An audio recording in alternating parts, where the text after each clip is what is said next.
Assalamu alaikum warahmatullahi wabarakatuh, mpenzi mtazamaji, natumai mzima buheri wa afya. Jina langu ni Haifa Muhammad na karibu katika kipindi kipendacho Pewa Asubuhi ndani ya kitengo Gumzo la Vijana. Alhamdulillah, leo tupo naye kijana mwenzetu ambaye tulikuwa na yeye katika kipindi kingine, na ni furaha zaidi kumpata tena siku ya leo ili aweze kutuelezea mambo mengi kuhusiana na vijana. Hasa katika mada yetu ya leo tunaenda kuangazia mada ya urafiki. Tunataka kujua urafiki mwema ni upi?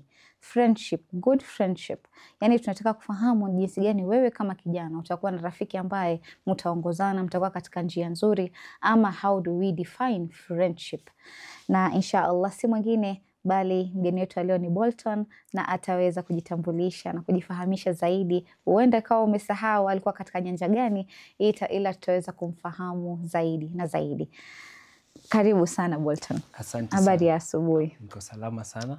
Nashukuru na furahi kuwa hapa siku. Karibu tena sana. Ni furaha tena kukupata zaidi, na ni siku nyingine, najua ni muda sana toka tukutane. Imekuwa muda. Time has passed, but nimefurahi kupatana tena. And yeah, kama vijana tuko hapa kushare and to grow and to learn. Yeah, karibu sana. Na kabla tuendelee, tungependa tena ujitambulishe wewe ni nani, kwa sababu ni muda mwingi haujafika katika studio zetu. Huenda kuna watu ama vijana wageni ambao wanakutazamia. Naam. Kweli.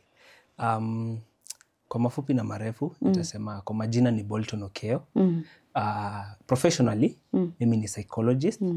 I'm also the founder of Rafiki Creatives. Tukiweka titles kando, I am a friend, a brother and a son. Oh, that's nice. Asante sana. At least kuna kijana kuna mtoto akona baba yake mahali, lazima atamuongoza hapa na pale. Na sasa vile umeongelea kuhusiana na Rafiki, what is it all about Rafiki? So Rafiki Creatives it's an agency. So ilianza kama just friends coming together from the name Rafiki. So Rafiki in itself inaandikwa Rafiki, but the key ni ya kifungu. Meaning that as Rafiki Creatives tuna push towards meaningful friendship.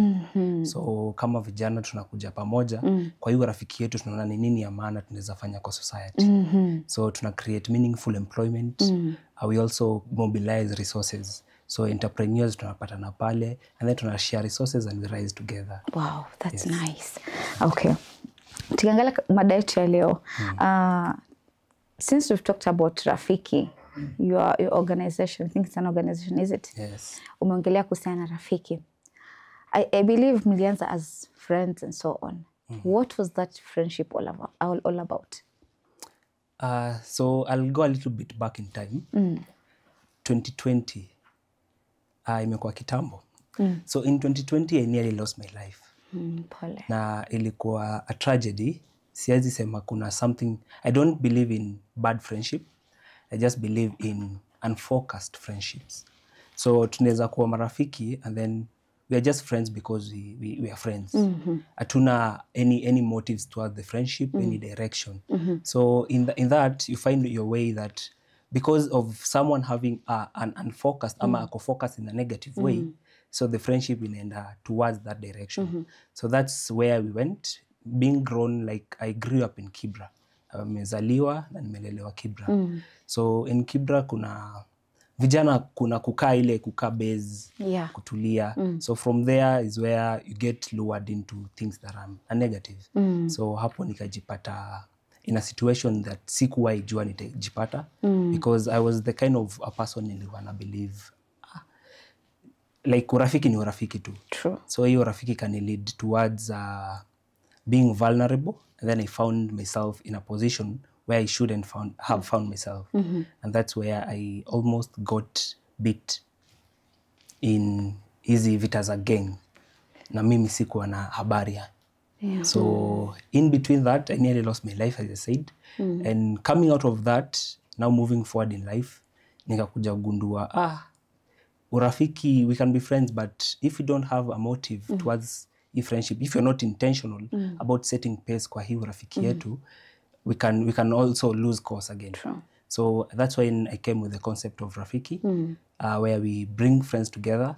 And aside from kitambo, now this kind of friendship has a motive, has a form of direction. So tunaenda towards growth, entrepreneurship, creating employment, mobilizing resources, and also giving back to the community. So hapo ndo the concept of Rafiki came from my trauma, and we're moving on swiftly. It nurtured something in you. Yes. Na tukiangalia swala lingine, talking about hiyo upande wa choosing friends.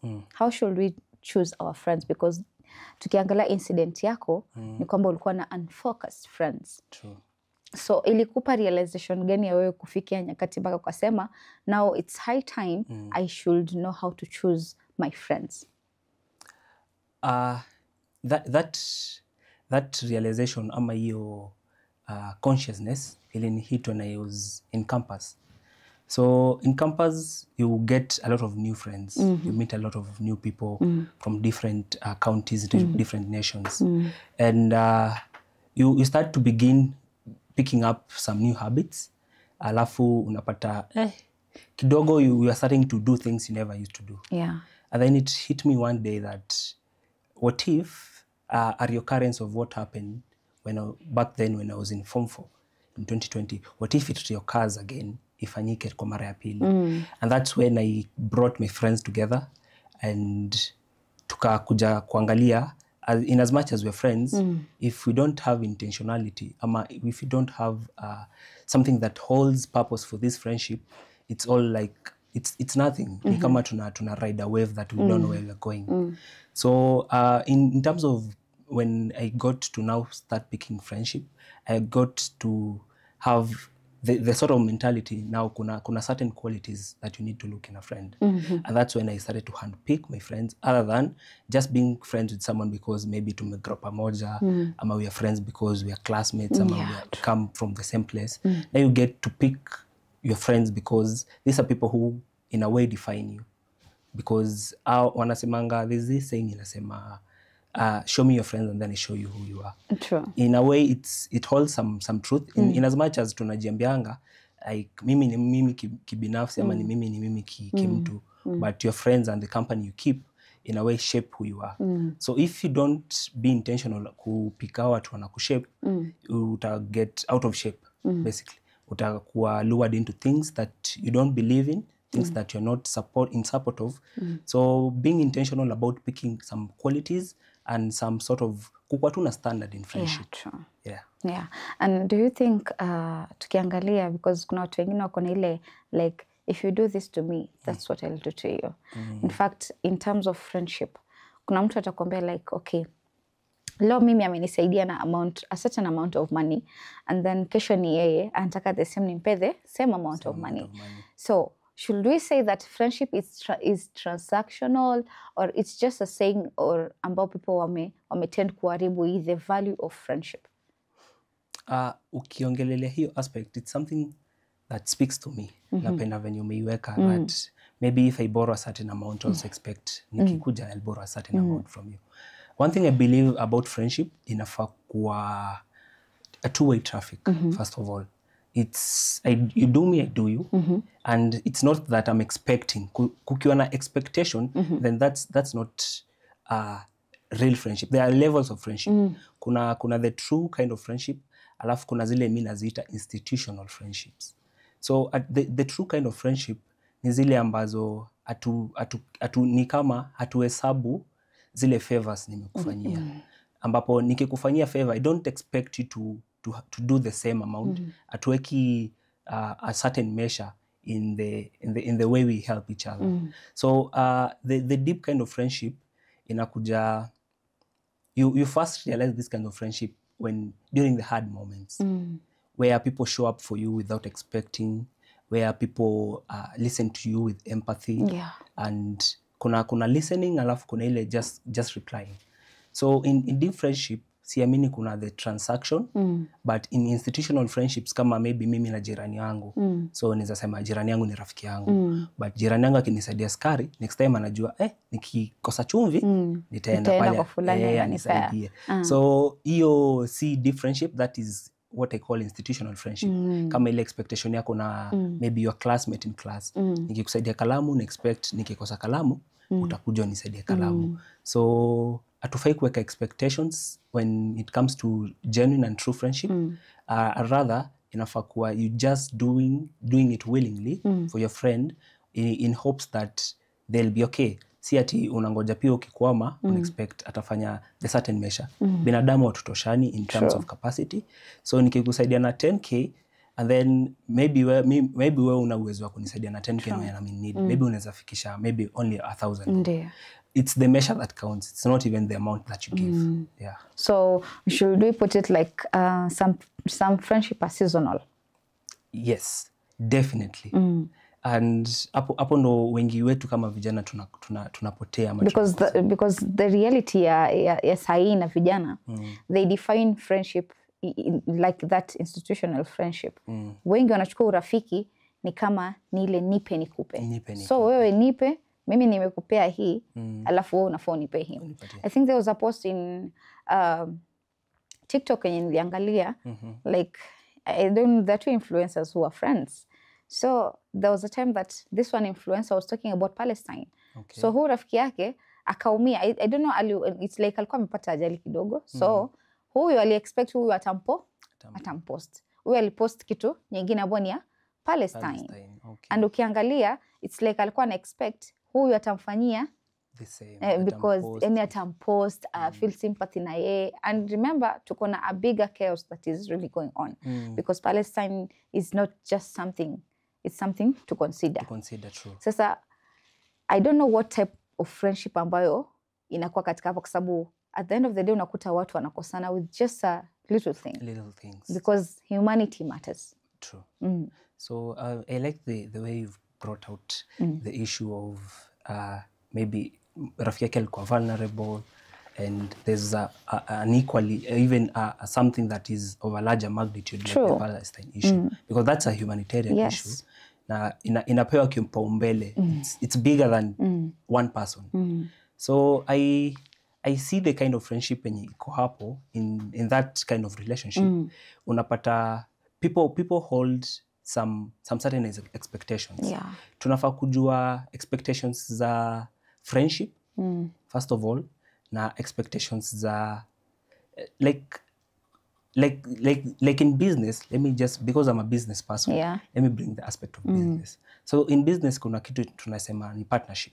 So there's some certain expectations you put on your partners, so they keep their end and then you also keep your end. So kuna ukisurpass hiyo expectation, now you are like you are being, how do I put it, unaanza kukua ni mtu mwenye uko, this word has gone, but whatever I'm trying to say is ukipita some certain level of expectations zile mlikuwa mmeset in friendship, now you are being some sort of a nuisance to the other person. Unaanza kumweka in a way that ako comfortable. You get? So ukianza kuaffect comfort ya mtu mwingine, because there's an issue that yeye anafeel it touches them. True. And then you have also your personal issues. Yes. So ukiacha your personal issues affect your friendship, that's where most friendship go wrong. Yes. Ama most friends fall out because of the expectations we have on others or our friends. So si vizuri sana, because in friendship kila mtu kunafaa kuwa na boundaries. Let me just say it. Yes. Boundaries. Kukiwa na boundaries flani, there's if I promise to post you, then I should keep my end of the promise. True. But if I didn't promise, ni wewe una expect ni kupost. So ufai kuni hold accountable to something that I did not like sign up for. So tunafaa kuwa na boundaries in friendship, and it helps a lot in avoiding such conflicts. Thank you so much, Bolton. Acha tuchukue pumziko, tukirudi tutaweza kuendelea zaidi inshallah kuhusiana na hili swala la urafiki. Umeweza kuisema vizuri mpaka nimefurahi the way you were explaining the concept ya friendship. Asante sana. Nashukuru. Kurudi kwako mpenzi mtazamaji, natumai katika awamu ya kwanza tukiwa naye Bolton ndani ya studio zetu anazidi kuelezea mengi, na binafsi naamini umeweza kujifunza na unajifunza sana kuhusiana na urafiki. Urafiki ni kipengele muhimu katika maisha yetu sote, kwa sababu kila siku kunapokucha basi tunakutana na marafiki wengi katika maisha yetu, lakini unaangalia, je, rafiki huyu ana natija katika maisha yako or hana natija katika maisha yako? Na inshallah mpenzi mtazamaji, acha tuchukue tamaa la maji, tutakaporudi tuendelee zaidi. Assalamu alaikum warahmatullahi wabarakatuh. Mpenzi mtazamaji, karibu tena katika awamu ya pili ya kipindi kipendacho Upeo wa Asubuhi ndani ya kitengo Gumzo la Vijana, tukiwa naye Bolton ambaye anazidi kuelezea mengi kuhusiana na urafiki, kufahamu urafiki ni nini, kuweza kuelewa jinsi mnaweza kuwa marafiki wenye natija, wenye kusaidiana, kwa sababu urafiki ambaye hamuna purpose katika maisha basi utakuwa si urafiki wa kheri. Na inshallah tukirudi kwake tutaweza kufahamu mengi na mengi zaidi. Karibu tena Bolton. Asante. Naam, tukiendelea tunataka kuangalia sasa, tukija kwa upande wa kujenga ile trust, uaminifu baina ya marafiki unafaa kuwa vipi? Uaminifu baina ya urafiki, as I started earlier, inafaa kuwa kitu ni two-way traffic. I need to have trust in you and you need to first of all show me that you're trustworthy. But nasemanga urafiki inaanza na mimi. So mimi mwenyewe nafaa kuwa na hold hiyo quality. I should not expect my friend to be trustworthy in as much as possible that mimi mwenyewe siko trustworthy. Inafaa kuwa responsibility. Yeah, so inaanza responsibility, inaanza na mimi. I need to be trustworthy to my friend, nimuonyeshe some level of loyalty and then na vitu ambavyo ananiambia anaweza confide in me basically. So in a way that ako open na mimi, that anything that ashare na mimi ataipata kuisikia kwingine. Ndio. So ina bring some level of respect in friendship when we are trustworthy. So I say it begins with me. When I'm trustworthy to my friend, they can open up to me. True. And in that way, kuna vitu mingi tuna avoid. Matters of maybe suicide attempts, because akipata mtu wa kuongelesha, in a way anakuwa empowered, ana grow as a person, anafanya ku reflect. True. So in that friendship we get to grow together, we get to have meaningful conversations and then inakuwa tu kitu mzuri, inakuwa urafiki mwema. Kabisa. Yes. And speaking of that, pia tukiangalia upande wa honesty. Honesty inafaa kuplay part gani ama inafaa kuplay role gani katika urafiki? Honesty, I say it's something that is very crucial and very important. Honesty, hata ikuwe ngumu, as a friend, as someone who genuinely cares for you, anafaa kuwa mkweli na wewe. Ndiyo. Ikuwe ngumu, ikuwe rahisi, ikuwe mbaya, akuwe tu mtu mwenye anakuambia ukweli. And that's where we get to reflect, we shape one another. Because ukiniambia ukweli, nimekosea hapa na hapa, I get to change on that. True. But ukipata tu ule rafiki mwenye ako hapo in terms of celebrations, wakati ukifanya kitu mzuri peke yake, you get to be this sort of people I call narcissistic. Because unaonanga tu una makosa. Because rafiki yako asipokukall out, naye atakukall out. So I think in friendship it's very important for us to be truthful and honest with one another. Na swala lingine ni kwamba tunaweza fahamu vipi kama huu rafiki ni wenye afya na it's worthy me investing in that friendship? Ilo ni swali mzuri sana. Umeniulizia swali and then my head just clicked. I started to reflect on when I started rafiki. So one of the qualities nilikuwa naangalia at that time is loyalty. In both good and bad moments, can my friend be loyal to me? And not loyal in terms of maybe ati, unajua kuna watu wengine wanataka kuget keep urafiki. Akisikia loyalty yana fikiria kuget keep. That huyu ni rafiki yangu na rafiki yangu peke yangu. So you don't want them to have different friends. Hapana, loyalty kwangu si. I think wengine it's like a phobia. They feel like atapata rafiki wengine and then ataniacha. So you should not keep friends first of all, because hapo ndo kunaanza kukuwa na some sort of unhealthy relationships. Rafiki yako anaanza kukuficha vitu, jua anaogopa utasikia vibaya alikuwa na watu wengine. So allow your friends to hang out with other people. Yes. But loyalty ni your friend gets to choose you in good or bad moments. Yes. Si ule rafiki ni rafiki yako time kuna celebrations. Ukiwa na shida yako amepotea. So sorry about that. So first quality I look in is loyalty. So when I get a loyal friend, something that I start to consider, this is something that I can invest in. Ni mtu mwenye in terms of nikimuita celebration atakuja, nikimuita nikiwa na shida ata show up. So loyalty is one. Number two, as you said, trustworthy. Ni mtu mwenye naweza confide ndani yake. Na ni mtu pia ni honest. Nikikosea ataniambia, na yeye akikosea akona that humility in them for me to tell them without them getting offended, and that they work on it. They also need to be responsible and accountable. Responsibility ni ile like when you mess up, you acknowledge that you messed up. And then accountability comes when now you realize, yes, I messed up. Now you change on that, or you work on it so that next time you do better, or you avoid ending in the same circumstances. The last thing that I look in is a growth mentality. Ukiwa na rafiki, because personally I'm someone who believes in growth. So as I said earlier, show me your friends and then I show you you are. Yes. So I cannot say I'm a person who believes in growth while I keep a company that does not want to grow. Yeah. So if you're a friend that has the growth mentality, you want to better yourself each and every day, that's something that I'll definitely invest in and look towards putting more time in. Wow, that's nice. And tukiangalia nyingine ni kwamba why is it important? Vile umeongelea, why is it important having friends ambao wanakusupport goals zako and dreams zako? Wow. I'll give you a perspective of an entrepreneur. So in entrepreneurship, ama ukianza biashara, kuna kitu tunaitanga imposter syndrome. That wewe mwenyewe unajitalk down. So you're constantly and always battling yourself. Just because unajiambia, bado, I don't have capital, I don't have the resources, I don't have a market and all that. So you're constantly battling yourself. So the only way you come out of that, if you have a support system around you. If you don't have a support system, you cannot battle the society and also battle yourself. Yeah. That's a losing battle. So unafaa kuwa na people around you who believe in you, insanely believe in you. Yeah. Mtu anaona tu enyewe hauna do but anakwambia hiki tunafanya, I believe in it. It can go through. Ama yeye anakuwa your first client. You feel like if the people around me can buy, so the people outside can also buy. So ukiwa na that support system, people who believe friendship, ukiwa na rafiki wanakumotivate, wanakuinspire, and also they support you, you get to beat yourself first. You get to beat the imposter syndrome in you, and then you can overcome a lot of things in life. So it's important to have friends who support you in you, because they are your first support system. Yeah. Because your friends know you even better than maybe your parents at home. True. Because you spend time with them. True. So hao ndo wanafaa kuwa your first believers, your first fans. So if your friends are not your first fans, itakuwa ngumu. You'll be battling like two people before you even get to the fight itself. Yeah, it's just like wife and a husband. Yeah.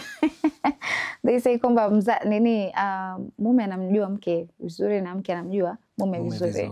Wanakwambia in as much as mama ulilea mtoto wako, but mimi nimeishi na yeye, I know the inside out of that person. Exactly. Yeah, kweli. You know the nitty-gritties of the person. Yeah. Na tukiangalia swali lingine ni kwamba how can we contribute to making a friendship last longer? Kwa sababu kuna urafiki siku hizi tukianza urafiki, trust me, hazifiki mbali. Because I think it's all about, pia vile umesema ni institutional friendship.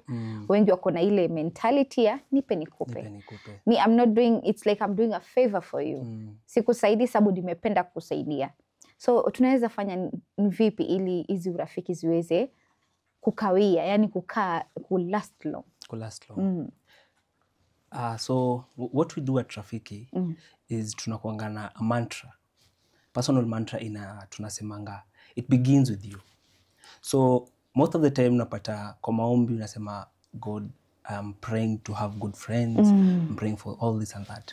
But it begins with you. Yeah. So wewe kwanza ukue, are you a good friend? Yes. So do you hold those qualities zenye unatafuta in a friend? Yes. So you start working on yourself. And from there now you start scaling. So there's this perception tunakuanga nayo also at Rafiki. Yeah. When you want to keep, it's first you attract good friends and then you keep good friends. So ukitaka a good circle, yes, you put yourself in positions where people are good friends with each other, people are working towards positive goals. And then when you put yourself in that position, you get to attract a good friend. Yeah. Now, the only way you get to keep them is by you being a good friend. So when you start giving without expecting to receive, yes, but also having the mentality in mind, don't overpour where you're not being poured into. You get empty. Ukiwa tu niwe kazi ni kupeana, and then there's no one giving back to you, that's unhealthy friendship. Yes. So have the mindset in mind that it's a two-way traffic, but always give without expecting to receive. So meaning expectations usually kill the friendship. Very bad. Expectations because expectations ni kama nisemeaje. I had this expectation when I was in primary school that naweza taka kuwa Kenya 1. You see, that expectation inafanya unajidoubt wewe mwenyewe. So you are like, when you're expecting me to like give, wewe pia utakuwa na ile mentality, okay, my friend should be giving, so I should be receiving. So you'll not be giving because you expect to receive. So don't have the transactional mindset, just have the mindset of just give without expecting, but also have the mentality of growth in friendship, having positive talks and also communication. You cannot keep nasikianga siku hizi vijana, hii imekuja tu imeflash in my mind. Nasikianga siku hizi vijana wanasema ati we are just friends, if we don't need to talk every day, but we are friends. Mimi naonanga ni kama tunadanganyana ukisema hivyo, because as good friends we need to keep tabs on each other. In terms of celebrations, in low moments, because rafiki yako akiwa depressed na ujue jua mwongeangi, how's that your friend? That's not a friend. That's not a friend. So have that constant communication. Si lazima ikuwe like every day, but just keep tabs on each other.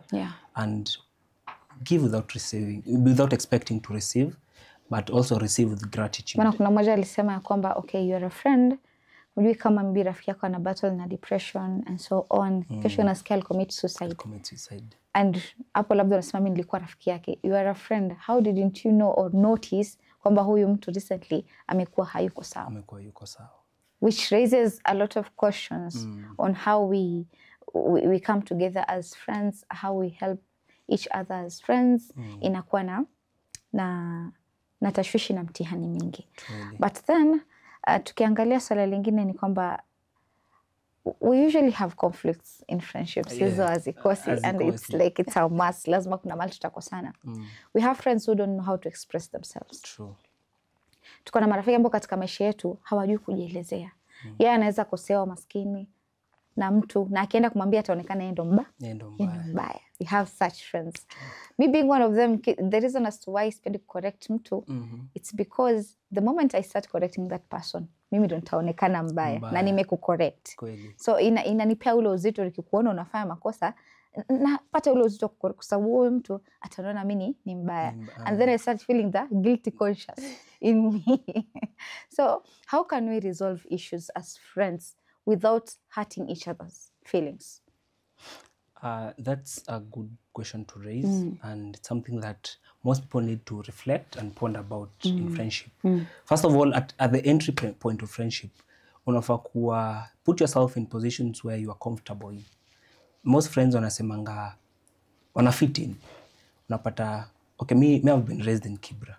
So naenda in a new circle, in a new environment, I meet different kinds of people who are very different from who I am. So nikijipata in a friendship where I struggle a lot to keep up or to cope, hata kuji-express kwa hiyo friendship itakuwa ngumu. So at the entry point ndo unafaa kudetermine, is this a place where I am free to express myself? Is this a place where I can communicate how I feel about things and how we talk about things? So at the entry point ni very important. Usijieke kwa friendship ambayo una struggle keep up na hiyo urafiki. That's what I'd say one. So number two, in resolving conflict in friendships, just like any other relationship, communication is very important. See time ya conflict peke yake, that's when you communicate. Even in good moments, in calm moments, amidst of storms and everything, you just keep on communicating and talking so that you understand the other party as they get to understand you. So when you understand each other, inakuwa rahisi sana to express yourselves, and also when conflicts come up, ni inakuwa rahisi sana kuongea and talk through. Yeah. And as we wind up tukimalizia, how can we share values and interests?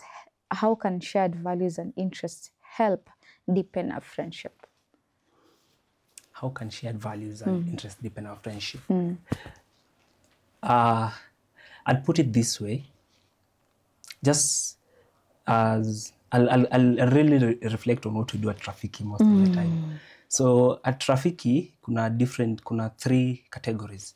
Kuna Rafiki Creatives, Rafiki Impact, and Rafiki Consultancy. So at Rafiki Creatives, ni watu wanafanya creative work, designers, drawers, poets. Wow. So these are people who are doing creative work. So we bring them together because it's easier, because they have shared interest. It's easier for them to like find a way in communicating. Inakuwa rahisi. Hakuna ile awkward friendship that nashindwa kuongea na huyu because we don't do the same thing. So the same thing wanna happen na Rafiki Impact, people who love doing community work, who love giving back to the community. So they get to like have ease in communication. So where I'm driving with all this is that when you have shared interest and values, inakuwa rahisi. Because hakutakuwa na ile like I'm forcing you to do what you don't want to do. I'm not putting you in positions where you don't want to be. Kuna marafiki wanapenda clubbing. True. And then kuna marafiki kama mimi, mimi napenda, I'm more religious. Yeah. No, I don't want to be uncomfortable when someone tells me that, hey, Manza, you are not cool because you're more religious. Now I put myself in with people who go where I go. Yes. Inakuwa rahisi sana because they don't judge me. Yes. They accept me and I feel welcomed. So even in terms of communication, hanging out, natoka when I hang out with your friends, when you feel more uplifted than drained, it shows that you guys are good friends, friends that are adding value to each other. Shows shared values and interest in asaidia sana, and it's like look at it at the entry point of friendship, and then it will help you go a long way. Thank you so much. And tukimaliza what advice ambao unaweza pea youth uko nje ambao wanaenda kwa hii circle ya friendship?